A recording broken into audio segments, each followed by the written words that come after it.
श्री स्वामी समर्थ चरित्र सारामृत अक्कलकोट अध्याय 6 याचे आज आपण पठण करणार आहोत। तर याची फलश्रुती आहे सत्तेची गुर्मी, संपत्तीचा सोस आणि खोट्या प्रतिष्ठेपासून मुक्त व्हा। श्री गणेशाय नमः। धरोनी शिशूचा हात अक्षरे पंडिते लिहिवित तैसे हे श्री स्वामी समर्थ चरित्र सारामृत स्वामी समर्थ वदविती। मी केवळ मतिमंद केवी वर्णू चरित्र अगाध, परी माझा हा छंद स्वामी समर्थ पुरविते। ज्यांच्या वरप्रसादे करुण मुंढा होय शस्त ज्ञान, त्या समर्थांचे चरण वारंवार नमित असे। कृपाळू होऊनी समर्था वदवावे आपुल्या चरिता, श्रवणेशोत यांच्या चित्ता ब्रह्मानंद प्राप्त हो। सुरत रुचू घेऊन सोमने त्यांचीच अर्पावी प्रीतीने, झाला ग्रंथ स्वामी कृपेने त्यांच्याच पदी अर्पिजे। मागील अध्यायाच्या अंती 16 विनवी स्वामी प्रती, कृपा करुणी मजवरती बडोद्यासी चलावे।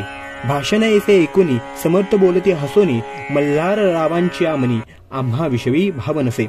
म्हणून तयांच्या नगरात आम्हा जाणे नव्हे उचित, अक्कलकोट नगरात आम्हा राहणे आवडे।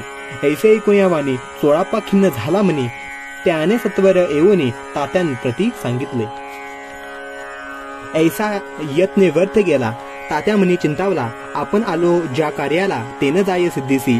परी पाहावा यत्न करूनी ऐसा विचार केला म्हणी, मग काय केले तात्यांनी अनुष्ठान आरंभिले।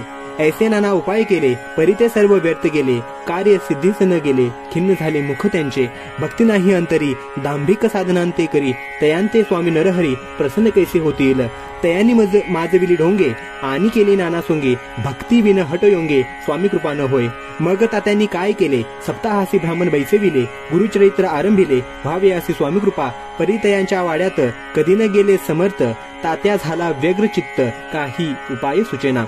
मल्हारराव अनुपाने पाठविले ज्या कार्या करणे, ते आपल्या हातून होणे अशक्य ऐसे वाटते। आता जाऊन बडोद्यासी काय सांगावे राजयासी, आणि सकळ जनांसी तोंड कैसे दाखवावे। ऐसा उपाय करून न होती स्वामी प्रसन्न, आता एक युक्ती योजून न्यावे पळवून यतींसी। स्वामी केवळ ईश्वरमूर्ती हे नेने तो मंदमती, म्हणून योजिली कपट युक्ती, परी ते सिद्धीते न जाय। असो कोणे एके दिवशी साधूनी योग्य समयासी, मेन्यात घालून स्वामींसी तात्यासाहेब निघाले। कडप गावचा मार्ग धरिला, अर्धमार्गी मेना आला, अंतर साक्षी समर्थ आला। गोष्ट विदित जाहली, मेन्यातून उतरले, मागुती अक्कलकोटी आले। ऐसे बहुत वेळा घडले, हाही उपाय खुंटला। मग पुढे राजवाड्यात जाऊन या राहिले समर्थ, तेव्हा उपाय खुंटत टेकिले हात तात्यांनी। या प्रकारे यत्न केले, परितुके व्यर्थ गेले, व्यर्थ दिवस गमाविले, द्रव्य खर्चिले व्यर्थची। मग अपयश ते येऊनी बडोद्यासी आले परतोनी, समर्थ कृपा भक्ती वाचोनी, अन्य उपाय न होय। परी मल्हारराव नृपती प्रयत्न आरंभित फुडती, सर्वत्रांसी विचारती, कोण जातो स्वामींकडे। तेव्हा मराठा उमराव, यशवंत तयाची नाव, नृपकार्याची धरून यावं आपण पुढे जाहला। स्वामी कारणे वस्त्रभूषणे, धन आणि अमोल रत्ने, देऊनी त्यांजवळी नृपाने आज्ञा दिधली जावया। तो येऊनी अक्कलकोटी घेतली समर्थांची भेटी, वस्त्रे अलंकार सुवर्ण ताटी स्वामींपुढे ठेवीत। ती पाहुनी समर्थाला तेव्हा अनिवार क्रोध आला, यशवंता पाहुनी डोळा काय तेव्हा बोलले। अरे बेडे आणूनी सत्वर ठोका याची चरणी, ऐसे त्रिवार मोठ्यानी समर्थ क्रोधे बोलले। क्रोध मुद्रा पाहुनी यशवंतराव भ्याला म्हणी, पळाले तोंडचे पाणी, लटलटा कापू लागला। मग थोड्याच दिवशी आज्ञा आली यशवंतासी, सत्वर आले बडोद्यासी, तेथील कार्यासी सोडोनी। साहेबा विषप्रयोग केला, मल्हाररावावरी आळ आला, त्या कृत्या माझी यशवंताला गुन्हेगार लेखिले। हाती पायी बेडी पडली, स्वामी वचनाची प्रचिती आली, अघटित लीला दाविली, ख्याती झाली सर्वत्र। समर्थांची अवकृपा जयावरी, त्याच्या कष्ट होती शरीरी, कृपा होय जयावरी, तया सर्वानंद प्राप्त होय।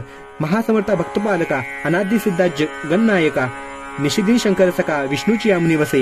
इति श्री स्वामी समर्थ चरित्र सारामृत नाना प्राकृत कथा समत, सदा भक्त परिसोत। 6वा अध्याय गोडहा। इति श्री स्वामी समर्थ चरित्र सारामृत यशवंतराव सरदार कथा नाम षष्ठोध्यायः। श्री स्वामी समर्थ।